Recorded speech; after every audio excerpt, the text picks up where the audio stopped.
मी विचारच करत होते, सामान्य माणसं इतकी गुंतली असतील यात? सरळ सरळ कुणाच्या तरी एकाच्या मनातला विचार आहे. विघ्नेश्वर बेकर्स या नावावरून एवढा गोंधळ माजण्याचं काहीच कारण नव्हतं. आपल्या विरुद्ध केलेला बनाव आहे हा. मूठभर लोकांना हाताशी धरून खडबून आणलेला. पण का आई, आपण कोणाचं काय वाईट केलंय हो? आपण देवभोळी माणसं आहोत. आपल्या हातून असं काय घडलंय की कोणाला तरी आपल्याशी इतकं घाणेरडं वागावंसं वाटावं?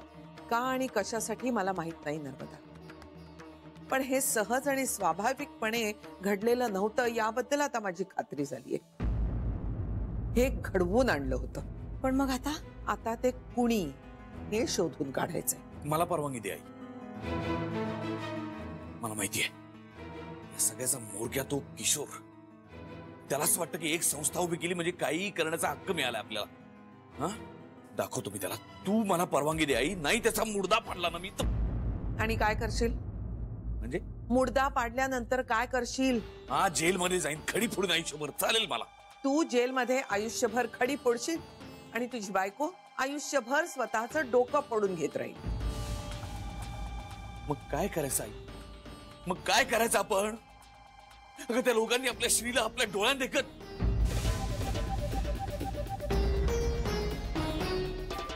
आणि आपण काय करतोय? आपण चर्चा करतोय फक्त. सांत्वन करतोय एकमेकांचं. हातावर हात धरून गप्प बसून राहिलोय फक्त. कांता शांत हो. कसा शांत हो आई? कांता, त्रास सगळ्यांनाच होतोय, मलाही होतोय, भयंकर होतोय. पण असं भावनिक होऊन काहीही उपयोग नाही आता. मग काय करायचं? काय करायचं सांग ना तूच. गप्प बसून राहायचं असं म्हणाले का मी? मग काय करायचं आई सांग ना तूच. हे बघ, जे काही करायचंय ते नीट विचारपूर्वक करायचंय, कळलं?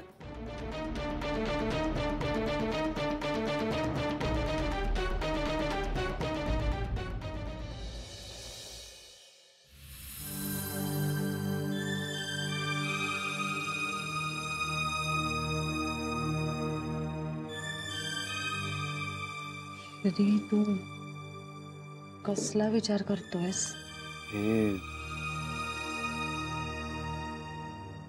हे सगळं खरंच घडलंय?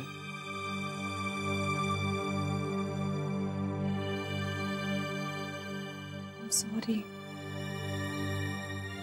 घडलंय की मला वाटतंय. आणि आता काय?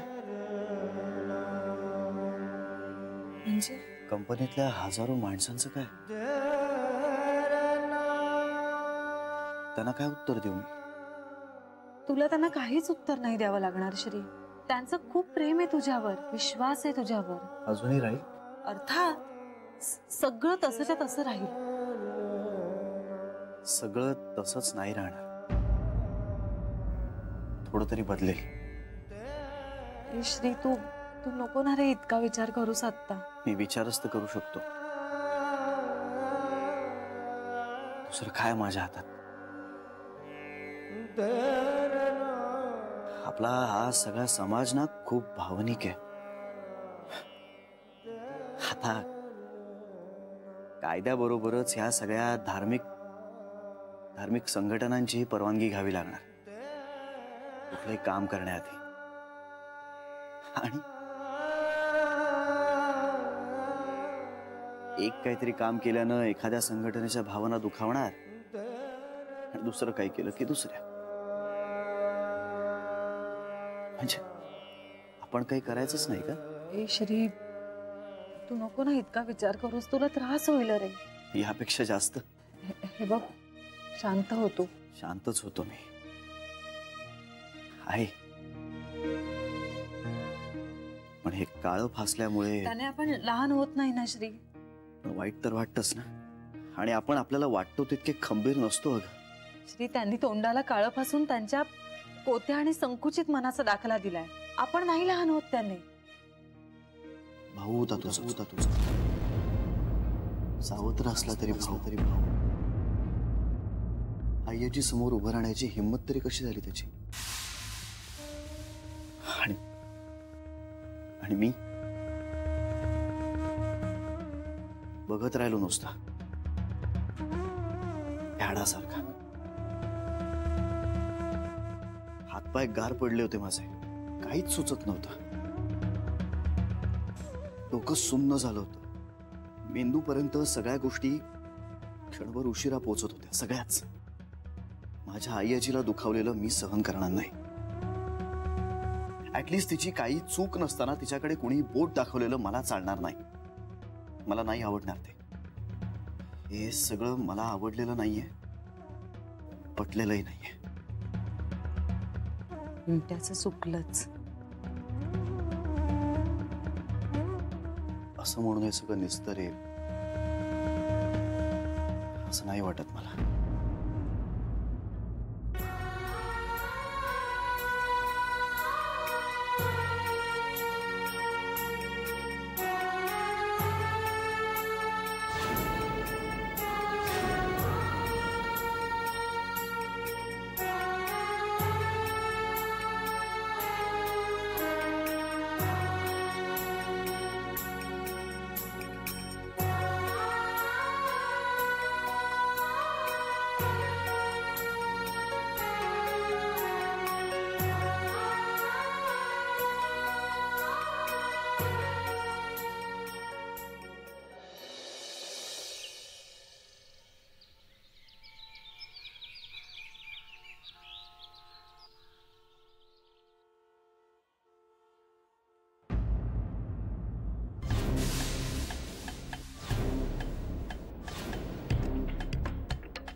काय झालं बेबी?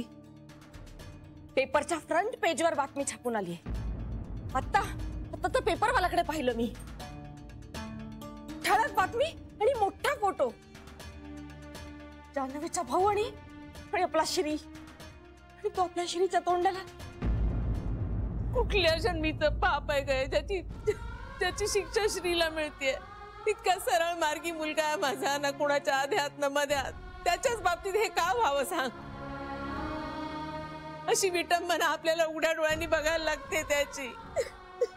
कुठल्या जन्मीची शिक्षा आहे कोणाच ठाऊक. श्री जीव की प्राण आहे हो आपला. आपल्या कुणाच्या बाबतीत हे घडलं असतं ना तर निभावून नेलं असतं आपण. पण श्रीला हे नाही सहन होत. रात्रभर डोक्याला भुंगा लागला माहितीये ना. का केलं असेल पिंट्याने असं?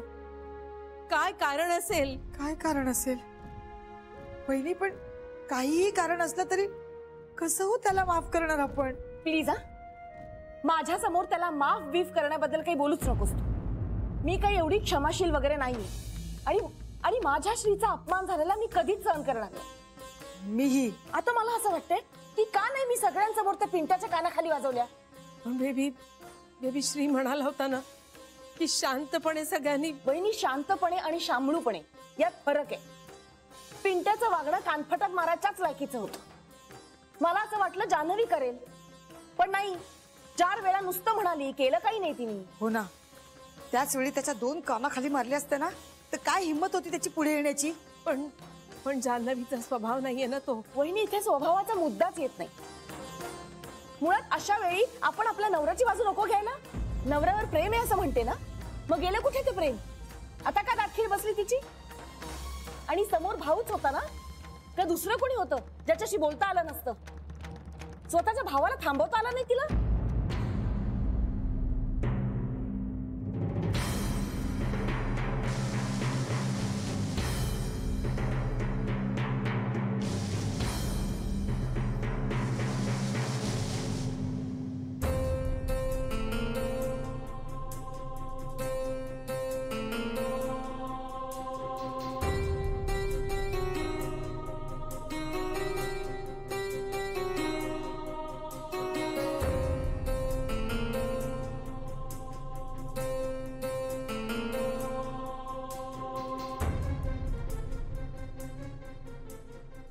मी चहा करू तुमच्यासाठी?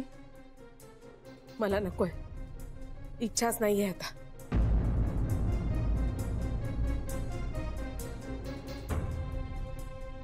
मोठी आई मलाही नकोय.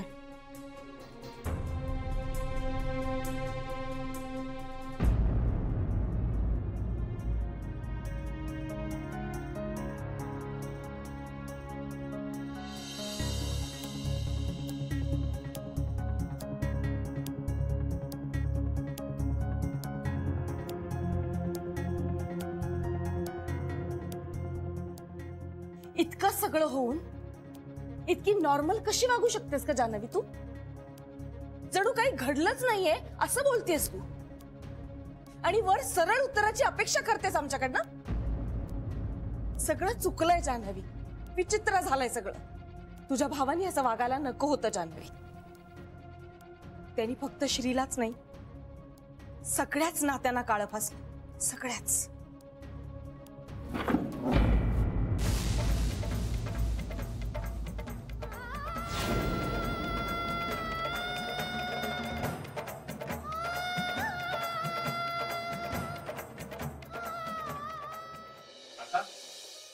अरे मनीष ये ये ये. अगं बाई, बस बस बस. हो बस. अरे बस. हो. काय रे, आज घरी कसा काय? कमाल नाही गेलास? नाही नाही.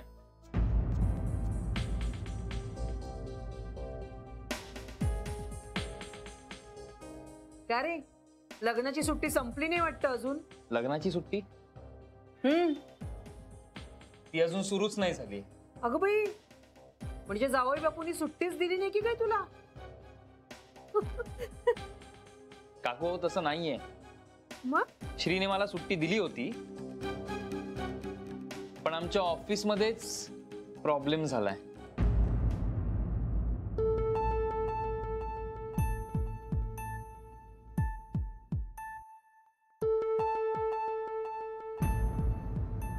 अगं बाई, प्रॉब्लेम? बघितलंस ना पिंट्या, बरं झालं बाई आम्ही तुला तिकडे चिकटवलं नाही. पण प्रॉब्लेम म्हणजे नक्की काय झालंय? काही टेन्शन नाहीये ना?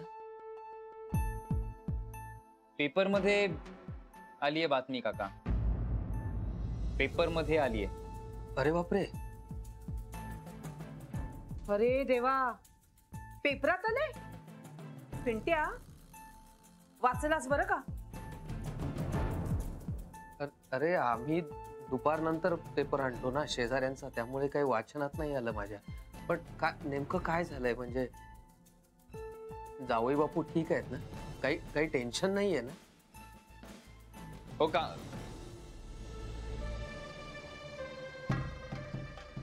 नाही, मला एक्झॅक्टली सांगता येणार नाही काका काय झालंय ते. म्हणजे मी आपला जानूलाच फोन लावतो. पेपर मध्ये आलंय म्हणजे नक्कीच काहीतरी गंभीर असणार. ती स्वतःहून तसं सांगायची नाही. फोन कुठे माझा? अहो, उशी खाली असेल बघा, जरा जरा बघ रे तिथे.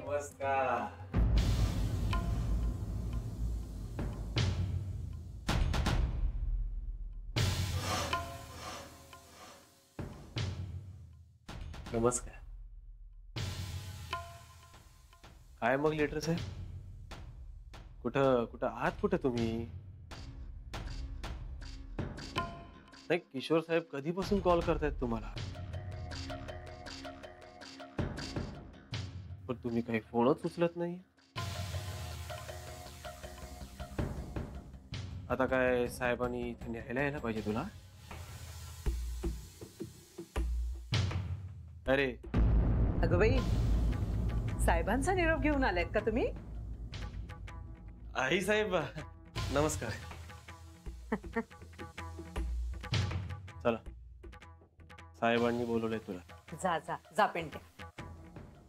अरे मालकांनी बोलावलंय तुला, जा बाळ.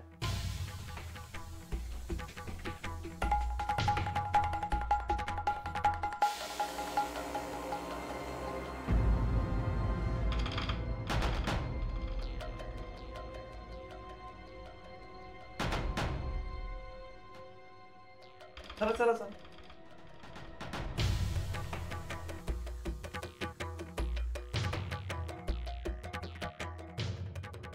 बाबा नमस्कार करतो.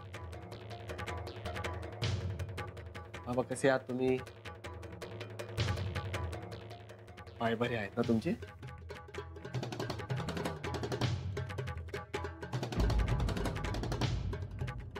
असा गप्प गप्प आहे ग श्री, काही बोलतच नाहीये. हो ना, त्याला ना असं भकास बसलेलं बघतानाही त्रास होतो. मी गेले होते बोलायला, नाही बोलला. जेवढ्याच तेवढी जुजबी उत्तरं दिली. मला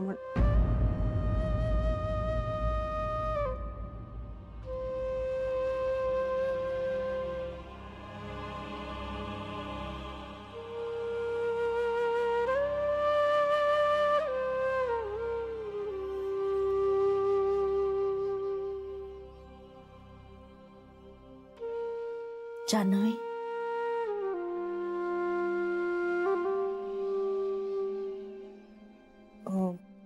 श्री, म्हणजे श्री तुझ्याशी तरी बोलतोय का ग काही? ह्यांच्याशी पण काही बोलत नाहीये. ह्यांची तर हिंमतच होत नाहीये त्याच्या समोर जायची. श्रीला असं खचलेलं नाही बघवणार यांना. जान्हवी, जे मनात आहे ते स्पष्ट बोलू का ग तुझ्याशी? ते म्हणजे आता बोलले ना तर मन हलकं तरी होईल माझं. पिंट्या का वागला ग असा? ऐक ना जान्हवी, हे बघ, जे काही झालं ते धक्कादायकच होतं, पण पिंट्या ह्या सगळ्यात पुढे होता ह्याच्यात जास्त वाईट वाटतंय. असं काय वाईट वागला होता ग श्री त्याच्याशी? तुझा भाऊ म्हणून या घरात पिंट्याला योग्य तो मान नेहमीच मिळायचा ना. श्रीचा तर किती जीव होता त्याच्यावर. आम्ही सगळ्यांनीच खूप प्रेम केलं पिंट्यावर. पण हे सगळं तो विसरला. त्याच्या कसंही लक्षात नाही राहिलं. मुळात त्याच्या मनात असा विचार कसा नाही आला की आपण हे जे काय वागतोय त्याचे पुढे जाऊन काय परिणाम होतील. त्याची ही चूक आहे ना, ही दुरुस्तीच्या पलीकडची आहे जान्हवी. जान्हवी, तुझ्या आई बाबांना माहितीये का ग हे सगळं?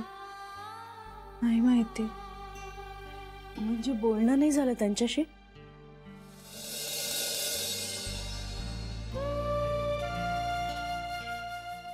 हे बघ, या सगळ्यात तुझा काही दोष नाहीये हे दिसतंय आम्हाला, पण शेवटी तो तुझा भाऊच आहे ना ग. एवढा सख्खा भाऊ आपल्या बहिणीच्या नवऱ्याशी असा कसा वागला हे तर मनात येतच राहणार ना. ताई कुठे आहे ग? नर्मदा वहिनी तर दिसल्याच नाही येत मला मगाचपासून. ते तरी एकटीच बसून रडत असेल. चल बघूया. हॅलो, हा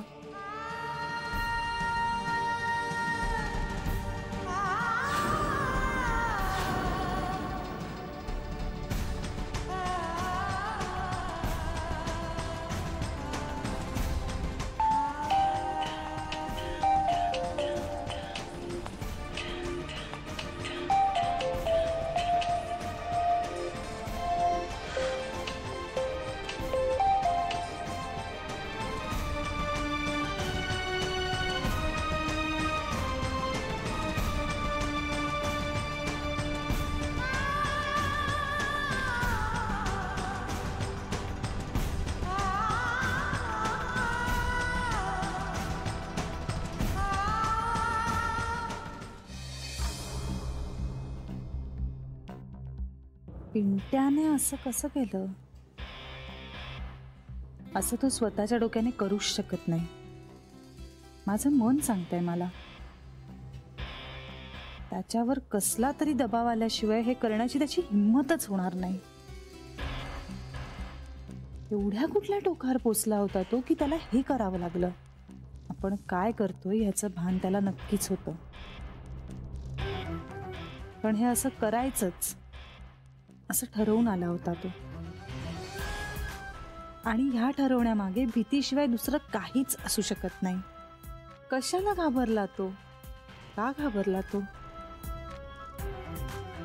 असं काय आहे ज्यामुळे हे करायला तयार झाला? या घराची सून म्हणून, श्रीची बायको म्हणून मला या सगळ्याचा अत्यंत संताप आलाय. पण मला हे निश्चित माहितीये की ह्या सगळ्याचा सूत्रधार पिंट्या नाहीये. त्याला प्यादं बनवण्यात आलं होतं. ते त्याने बनायला नको होतं, पण तो बनला. कारण कारण शी, ह्याचं लॉजिक सापडत नाहीये. आणि ते सापडल्याशिवाय एकूणच ह्या सगळ्या भावना दुखावण्याचं प्रयोजनच कळणार नाही. त्याशिवाय कुठली ऍक्शनही घेता येणार नाही. त्याने माझ्या सासरचा अपमान केलाय, माझ्या घराचा अक्षम्य गुन्हा केलाय त्याने. त्याच्याशी बोलायला हवं, पण कुणालाही मी पिंट्याशी बोललेलं आवडणारच नाहीये.